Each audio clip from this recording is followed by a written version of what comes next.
Jose Puri, tribute speech. This speech is dedicated to the peanut butter and banana sandwich loving rock star Elvis Presley. Fame, fortune, and a classy man, Elvis was a person that describes the good morals that not only us Americans, but the world should abide by. The king of rock and roll, Elvis Presley was born on January 8th in Mississippi, 1935. In 1954, Elvis began his singing career for Sun Records label. Elvis's career began, and the rock and roll legend was born. Some of Elvis's accomplishments include having 3 TV specials, 14 Grammy nominations, getting his face on a postage stamp, starring in 31 feature films, and sold over 2.5 billion records, and is still selling them today. Elvis not only influenced us culturally with his music, but spiritually with his good morals and contributions. Elvis served in the U.S. Army for 2 years, and back then a lot of people looked up to him for that. Elvis is one of the most generous people in the world. He used to buy people cars all the time. One time he saw this woman glaring at a car for a while. He pulled up and said, "You like that car?" She said yes. "Then it's yours."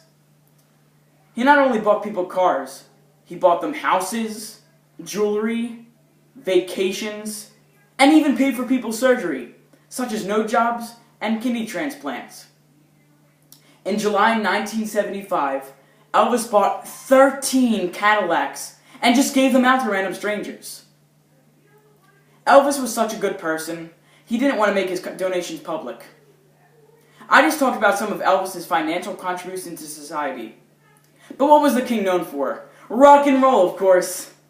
Out of all the people Elvis impacted with his talents, the teenage age group was influenced the most. They listened to his music and started to imitate his fashion sense, including his signature hairstyle.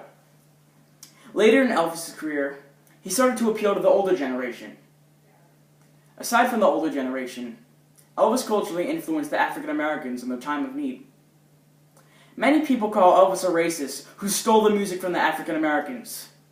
But he didn't do that. He really saved them. Back then, Elvis stole the show, and it brought little to no sales in the African American artist records. But Elvis did something truly remarkable. He purchased a company, Gladys Music, from Otis Blackwell, who was African American, and Elvis began to hire talented black musicians. He hired musicians such as Claude Demetrius and Ivory Joe Hunter, who he sang with "I Almost Lost My Mind." He opened a door for the blacks, and he gave them an opportunity to rise again. And their popularity kept increasing and increasing. Elvis was living the good life. He had money, fame, but not happiness. Later in his career, Elvis was getting bored of the same routine over and over again. Elvis thought the pills that he'd been taking made him lose the range in his voice. He also let himself go, and he was around 220 to 250 pounds for a long period of time before he died. Elvis constantly took drugs, and on August 16, 1977, the king fell at age 42.